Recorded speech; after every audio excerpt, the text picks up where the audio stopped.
Hello बेटा, देखिए इस वाले पार्ट में हम कंपनी के टाइप्स के बारे में बात करेंगे। ये हमारा सेकंड पार्ट है। कंपनी अकाउंट्स हमने शुरू कर दिया है। पिछले पार्ट में हमने थोड़ा सा कंपनी का मीनिंग और उसके कुछ हमने फीचर्स के बारे में बात करी थी, और इस पार्ट में हम बात करेंगे टाइप्स ऑफ कंपनीज़ के बारे में। कंपनियाँ कितने प्रकार की होती हैं, ठीक। अच्छा, तो यहाँ पर आप देखो, हमने कंपनियों को दो प्रकार से यहाँ पर डिफरेंशिएट किया है, बेसिस ऑफ ओनरशिप और बेसिस ऑफ लायबिलिटी। कहने का मतलब कि कंपनियों में जो लोग मालिक बनते हैं हम उनको क्या बोलते हैं, मेंबर, या फिर हम उनको बोलते हैं शेयर होल्डर। तो कंपनियों में जो मालिक होते हैं, जो ओनर होते हैं, यानी कि वो मेंबर होते हैं या कंपनी के शेयर होल्डर होते हैं। एक्चुअल में बेटा मैं आगे समझाऊंगा आपको आगे कि कंपनियों में जो शेयर होल्डर होते हैं वो कंपनी के शेयर्स परचेज करते हैं, इसीलिए वो शेयर होल्डर बनते हैं। तो शेयर होल्डर का जो है ना, ओनरशिप के आधार पर या तो कंपनियां होती हैं या फिर उनकी लायबिलिटी के आधार पर। तो ओनरशिप के आधार पर, उनके ओनरशिप के आधार पर कंपनियां तीन प्रकार की होती हैं, प्राइवेट लिमिटेड, पब्लिक लिमिटेड और वन पर्सन कंपनी यानी कि ओपीसी। तो प्राइवेट कंपनी क्या होती हैं, पब्लिक कंपनी क्या होती हैं और वन पर्सन कंपनी क्या होती हैं, ये हम समझेंगे। इसके अलावा अगर मैं उनकी लायबिलिटी के आधार पर आपसे बात करूं, मेंबर्स की लायबिलिटी के आधार पर, तो वो होती है तीन प्रकार की, limited by guarantee, limited by shares और अनलिमिटेड लायबिलिटी। तो अनलिमिटेड लायबिलिटी, तो इस तरीके से हम ये कह सकते हैं कि कंपनियों के दो प्रकार हमने यहाँ पर डिफरेंशिएट करे, बेसिस ऑफ ओनरशिप और बेसिस ऑफ लायबिलिटी। इसके अलावा और भी प्रकार होते हैं बट वो हमारे लिए रेलिवेंट नहीं है, तो मैंने जो थोड़ा बहुत आपको रेलिवेंट है वो। बाकी हमें जो ज़्यादा फोकस रखना है वो पब्लिक कंपनी पर रखना है। क्यों? क्योंकि देखो हम बेटा अकाउंट्स के स्टूडेंट हैं, हम यहाँ पर बीएसटी तो पढ़ नहीं रहे कि हमको इसकी थ्योरेटिकल पार्ट को ज़्यादा डीपली पढ़ना है। तो हम अकाउंट्स के स्टूडेंट हैं, तो हमें क्या है ना, हमें शेयर कैपिटल की अकाउंटिंग सीखनी है। तो पब्लिक कंपनियों में ही शेयर कैपिटल की अकाउंटिंग करी जाती है, ठीक। तो चलो मैं आप चलता हूँ नेक्स्ट स्लाइड पर और मैं समझाता हूँ आपको कि on the basis of ownership तीन प्रकार, ओपीसी, प्राइवेट कंपनी और पब्लिक कंपनी। तो थोड़ा सा मैंने एक टेबल आपको बनाई है आपकी सुविधा के लिए, आप ज़रा समझ लो कि जो मेंबर होते हैं, इनमें मेंबर यानी कि जो शेयर होल्डर होते हैं, जो मालिक होते हैं, मिनिमम कितने होते हैं और मैक्सिमम कितने होते हैं। तो एक ओपीसी कंपनी, नाम से पता लग रहा है वन पर्सन कंपनी, इसमें मिनिमम एक और मैक्सिमम भी एक ही मेंबर हो सकता है, यानी कि यहाँ पर इससे एक से ज़्यादा मेंबर नहीं हो सकते, यानी कि एक व्यक्ति मिलके एक कंपनी बना सकता है। अच्छा, इसके अलावा बेटा प्राइवेट कंपनी में कम से कम दो लोगों की ज़रूरत पड़ेगी अगर आपको कंपनी बनानी है। आप प्राइवेट कंपनी बनाना चाहते हैं तो आपको मिनिमम दो लोगों की ज़रूरत पड़ेगी, और इस कंपनी में मैक्सिमम 200 मेंबर तक हो सकते हैं। 200 से ज़्यादा आप मेंबर नहीं रख सकते। अगर आपको 200 से ज़्यादा मेंबर रखने हैं तो फिर आपको पब्लिक कंपनी बनानी पड़ेगी, और पब्लिक कंपनी बनाने के लिए मिनिमम 7 मेंबर चाहिए और मैक्सिमम की यहाँ पर कोई लिमिट नहीं है।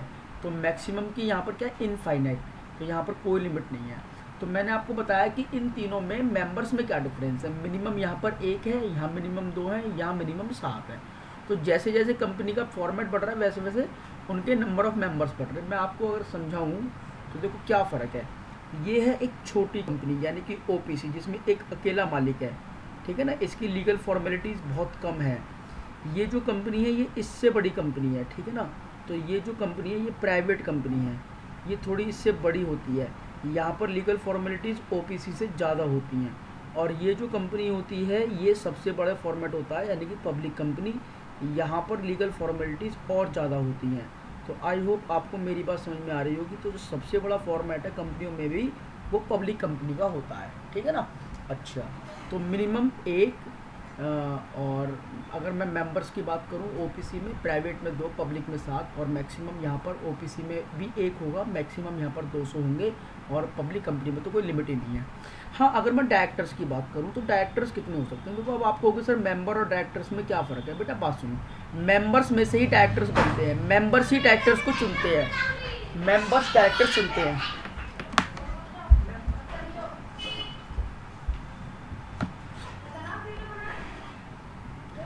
मेंबर्स ही डायरेक्टर्स चुनते हैं बेटा। तो डायरेक्टर्स ओपीसी में मिनिमम 1 हो सकते हैं और मैक्सिमम 15 हो सकते हैं, और प्राइवेट कंपनी में जो मिनिमम डायरेक्टर हो सकते हैं वो 2 हो सकते हैं और मैक्सिमम 15 हो सकते हैं, और पब्लिक कंपनी में मिनिमम डायरेक्टर 3 चाहिए और मैक्सिमम 15 चाहिए।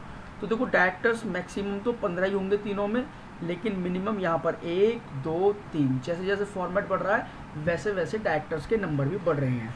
ठीक, अच्छा मैंने अभी बताया था डायरेक्टर्स मेंबर्स में क्या अंतर है। मतलब डायरेक्टर्स जो बनते हैं मेंबर्स में से ही बनते हैं। असल में ना हमारी कंपनियों में मेंबर बहुत सारे हो सकते हैं, लेकिन सभी को मैनेजमेंट करने का राइट नहीं मिल सकता ना, तो मेंबर्स में से ही कुछ लोग डायरेक्टर्स बना दिए जाते हैं।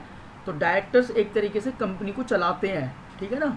हाँ, वो अलग बात है कि मेंबर्स की परमिशन बड़ी ज़रूरी होती है उसको चलाने के लिए, लेकिन चलाने वाले जो होते हैं वो डायरेक्टर्स ही होते हैं। तो डायरेक्टर्स जो करते हैं ना वो मेंबर्स के बिहाफ पर ही करते हैं, तो आप ये समझ लीजिए।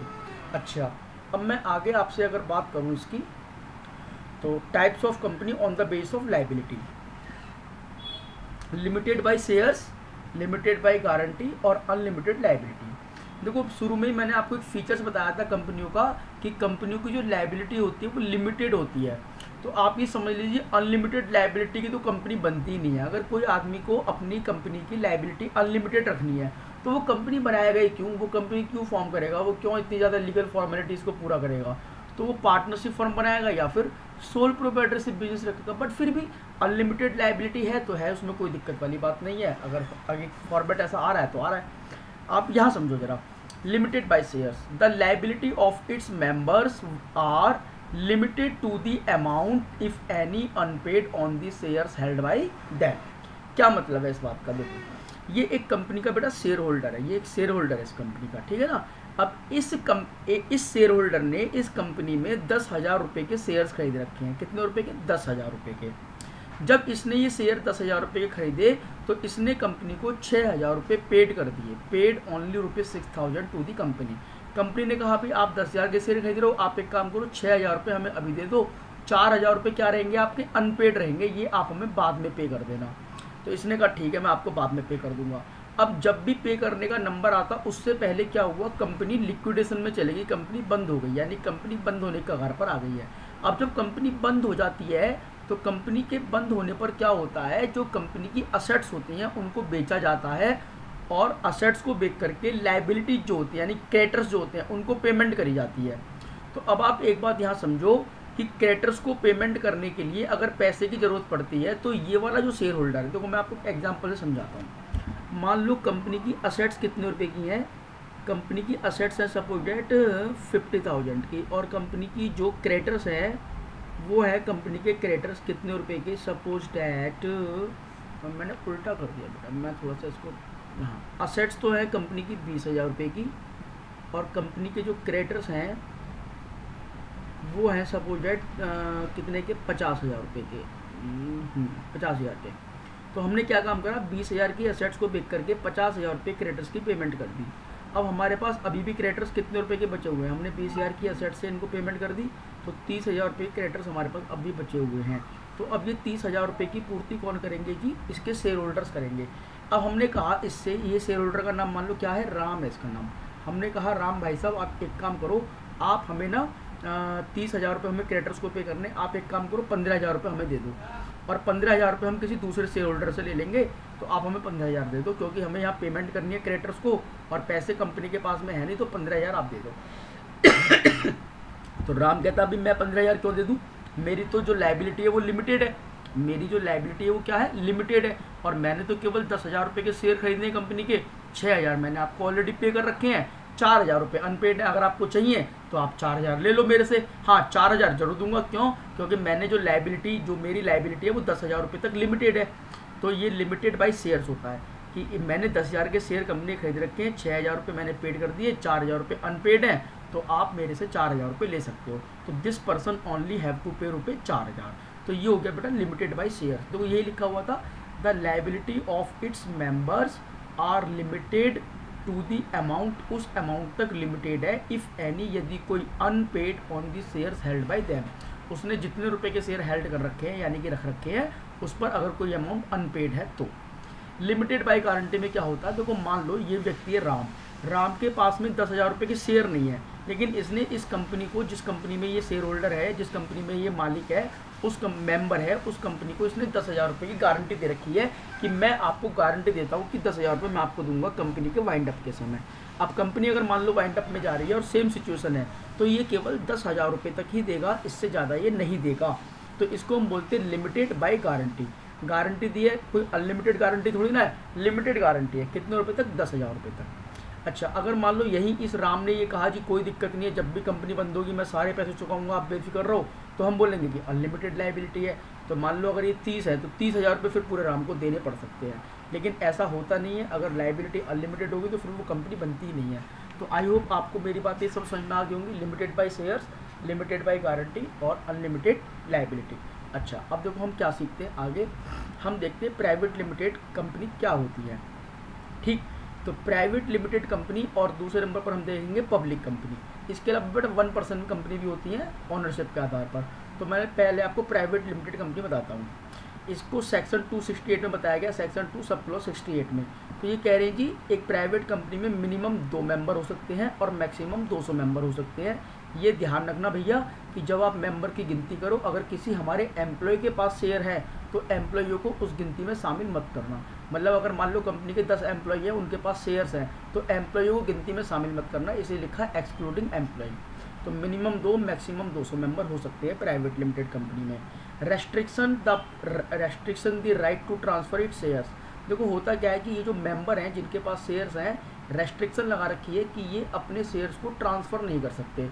आपने हालांकि देखा था कि ट्रांसफरेबिलिटी ऑफ शेयर्स, देखो पब्लिक कंपनियों में शेयर ट्रांसफ़र हो सकते हैं, लेकिन प्राइवेट कंपनी में शेयर्स ट्रांसफ़र करने पर रेस्ट्रिक्शन लगा रखी हैं। अच्छा, इसके बारे में ज़्यादा डिटेल में जाने की, चलो मैं समझा देता हूँ। मान लो फॉर एग्ज़ाम्पल एक कंपनी में 199 शेयर होल्डर है। मान लो 199 शेयर होल्डर है, ठीक है ना, और एक शेयर होल्डर है ये, इसके पास में 1000 शेयर है, 1000 शेयर। तो ये जो राम नाम का व्यक्ति है, इसके पास में 1000 शेयर हैं और इसको मिला करके कंपनी में कुल 199 शेयर होल्डर हैं। 199 शेयर होल्डर यानी कि 199 मेंबर है। तो इसने क्या काम करा, इसने अपने शेयर्स को बेचने के बारे में सोचा। तो जब ये अपने शेयर्स को मार्केट में बेचने के लिए जाता है तो कोई भी खरीदार नहीं मिलता, क्योंकि उसको किसी के पास इतने पैसे नहीं कि इसके 1000 शेयर खरीद ले। तो ये क्या करता है, ये इन शेयर्स को टुकड़ों में बेच देता है। कहता है 400 शेयर किसी और को बेच दिए, 200 शेयर किसी और को बेच दिए और फिर 400 शेयर किसी और को बेच दिए। तो इसने ऐसे बेचे, यानी कि ये ए को बेच दिए, ये बी को बेच दिए, ये सी को बेच दिए। अब आप मुझे ये बताओ, राम को मिला करके 199 शेयर होल्डर थे। अच्छा, 199 शेयर होल्डर में से राम कम हो गया एक, तो कितने बचे? 198 शेयर होल्डर। अब 198 में जो मैक्सिमम लिमिट है वो कितनी है? 200 तक की। तो ए को और बी को अगर ये शेयर दे देता तब तो 198 प्लस 2 होते, कोई दिक्कत नहीं है। लेकिन अब कितने हो गए? ए बी सी को मिला करके, यानी कि अब हो गए 201। तो कहने का मतलब ये है भैया, अगर ये लिमिट कम होती, मान लो यहाँ पर 50 शेयर होल्डर होती, तब तो कोई दिक्कत नहीं थी।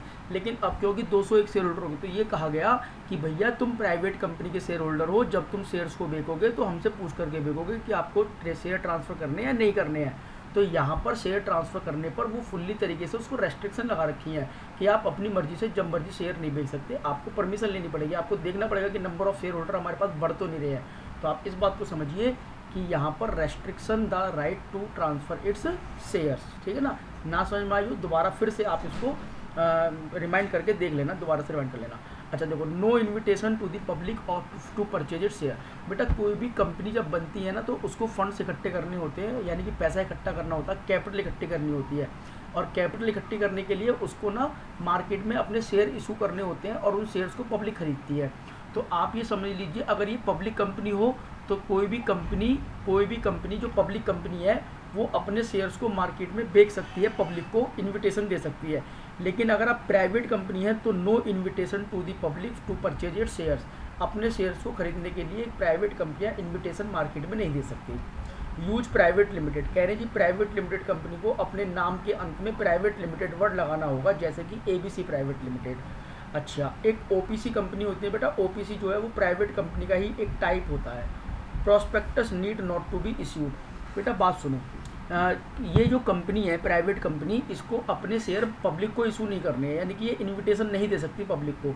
इसको जो शेयर होते हैं ना वो अपने ही लोगों को बेचने पड़ते हैं, अपने मिलने वालों को, रिश्तेदारों को, यानी कि प्राइवेट टर्म से ही ये शेयर बेच सकती है, इसीलिए प्राइवेट कंपनी है।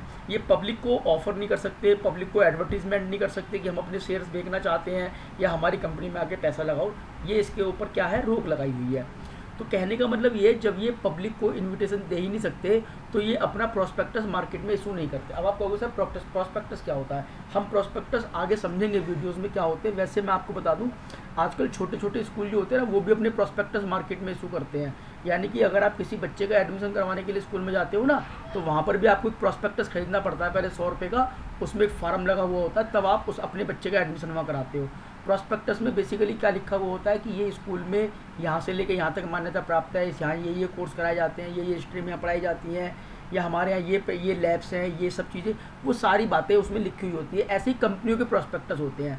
तो कंपनियाँ अपने प्रोस्पेक्टस में बहुत सारी बातें लिखती हैं कि हमारी कंपनी इस तरीके से बनी है, ये कंपनी की कैपिटल है, इतने शेयर होल्डर हैं हमारे यहाँ, और क्या नाम है, कंपनी का ये ऑब्जेक्टिव है, इसलिए बनी है। बहुत सारी बातें वो बढ़ा चढ़ा के लिखती है प्रोस्पेक्टस में, और मार्केट में इशू करते ताकि लोग बाग आपके शेयर्स को खरीद सकें आगे। तो प्राइवेट कंपनी क्योंकि पब्लिक को शेयर इशू करती नहीं है, तो इसीलिए उसको प्रोस्पेक्टस इशू करने की आवश्यकता नहीं पड़ती है। ओके, तो ये प्राइवेट कंपनी है। अब मैं आपसे बात करता हूँ बेटा पब्लिक कंपनी की। देखो जरा, public limited company, a public company is the company which is not a private company. हम उस कंपनी को पब्लिक कंपनी कह रहे हैं जो प्राइवेट कंपनी नहीं है।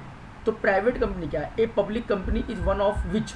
देखो प्राइवेट कंपनी आपने समझ ली क्या होती है, तो कह रहे हैं जी अगर कोई कंपनी प्राइवेट कंपनी नहीं है तो फिर वो पब्लिक कंपनी है। कहने का मतलब क्या है कि प्राइवेट कंपनी में बहुत सारी रेस्ट्रिक्शन लगी हुई हैं, अगर वो रेस्ट्रिक्शन आपने हटा दी हैं तो इसका मतलब आप एक पब्लिक कंपनी है। पब्लिक कंपनी में मिनिमम 7 मेंबर हो सकते हैं, मैक्सिमम की कोई लिमिट नहीं है, no limit of members, no restriction on transfer of shares. Public company में शेयर के ट्रांसफ़र करने पर कोई रेस्ट्रिक्शन नहीं है, जबकि प्राइवेट कंपनी में रेस्ट्रिक्शन लगी हुई है। Invitation to public to purchase it share, यहाँ पर पब्लिक कंपनियाँ क्या करती हैं, अपने शेयर को बेचने के लिए इन्विटेशन दे सकती हैं, मार्केट में लोगों को ऑफर कर सकती हैं, एडवर्टीजमेंट कर सकती हैं। Prospectus can be issued, public कंपनियों को अपने शेयर मार्केट में बेचने के लिए मार्केट में प्रोस्पेक्टस इशू करने पड़ते हैं। प्रोस्पेक्टस बेसिकली बेटा सिंपल सी बात है, अगर आप अपनी कंपनी के शेयर बेचना चाहते हो तो मार्केट में अपने लोग आपकी कंपनी में पैसा क्यों लगाएंगे, लोगों को अपनी कंपनी के बारे में पूरी जानकारी आपको देनी होती है। तो ये जो पूरी जानकारी है ये प्रोस्पेक्टस में लिखी हुई होती है, आप इस बात को समझ लो। तो use limited word at the end of the name, तो इन कंपनियों को अपने नाम के अंत में लिमिटेड वर्ड यूज़ करना होता है। जैसे कि मैं आपको बताऊँ ABC लिमिटेड, तो नाम से ही हम ये पहचानते हैं कि भाई ये कंपनी प्राइवेट कंपनी है या फिर ये कंपनी पब्लिक कंपनी है या लिमिटेड कंपनी है। और इसके अलावा अगर आप OPC बनाते हो तो उसको हम नाम के आगे लिखेंगे ABC प्राइवेट लिमिटेड ब्रैकेट में OPC, अगर आप OPC बनाते हो। तो बेटा OPC के बारे में मैं आपको ज़्यादा नहीं बताऊंगा क्योंकि ये अभी नया कॉन्सेप्ट है, और आप चाहो तो इसके बारे में बुक से पढ़ सकते हो, सिंपल सी बात है, कोई नहीं। मैंने आपको जो बेसिक बातें थी OPC की वो मैंने आपको बताई थी, बाकी उससे ज़्यादा जानने की जरूरत नहीं है। ABC प्राइवेट लिमिटेड और नाम के आगे इनको OPC लिखना पड़ता है, ठीक है ना, तो पता चल जाता है कि यहाँ भी ये 1 पर्सन कंपनी है। तो सामने वाला अगर आपकी कंपनी में कुछ इन्वेस्ट करना चाहता है या आपको कुछ देना चाहता है, आपकी कंपनी में क्या नाम है उधार देना चाहता है आपको, तो वो सारी बातें उसको जानना जरूरी है कि ये प्राइवेट कंपनी है, OPC है या पब्लिक कंपनी है। आई होप आपको समझ में आ गया होगा। आपके पास बुक बेटा अगर नहीं है तो आप अपनी बुक में, मैं आपको बता दूँ, पेज नंबर 8.4 पर 1 पर्सन कंपनी, प्राइवेट कंपनी और पब्लिक कंपनी, इन तीनों के बारे में डिफरेंसेस लिखे हुए हैं। आप इन डिफरेंसेस को भली भांति पढ़ लेना। उससे पहले आपको काइंड्स ऑफ कंपनी भी दे रखा है, 1 पर्सन कंपनी, प्राइवेट कंपनी और पब्लिक कंपनी, तो आप उनके बारे में भी जानकारी ले सकते हैं, ठीक है ना। और फिर मैं अब आपको नेक्स्ट वीडियोज़ में मैं फॉर्मेशन ऑफ कंपनी सिखाऊंगा, कंपनियाँ बनती कैसे हैं। अभी तक तो आपने ये देखा कि कंपनियाँ क्या होती हैं, कंपनी के फीचर्स क्या होते हैं, कंपनी कितने प्रकार की होती है। अब हम देखेंगे कंपनियाँ बनती क्यों हैं। हमारा जो मेन फोकस होगा वो पब्लिक कंपनियों पर होगा बेटा। हम पब्लिक कंपनियों के फॉर्मेशन के बारे में जानकारी लेंगे। क्यों? क्योंकि हमको क्या करना है, हमें अकाउंटिंग ऑफ शेयर कैपिटल सीखना है। और पब्लिक कंपनियां ही केवल मार्केट में शेयर इशू कर सकती हैं, प्राइवेट कंपनी मार्केट में शेयर इशू नहीं कर सकती। क्यों? क्योंकि उन पर रेस्ट्रिक्शन लगा रखी हैं, ठीक है ना। तो हम पब्लिक कंपनियों के बारे में ज़्यादा पढ़ेंगे। बाकी इसके फीचर्स के बारे में भी आप बुक में पढ़ सकते हैं, पेज नंबर 8.2 पर।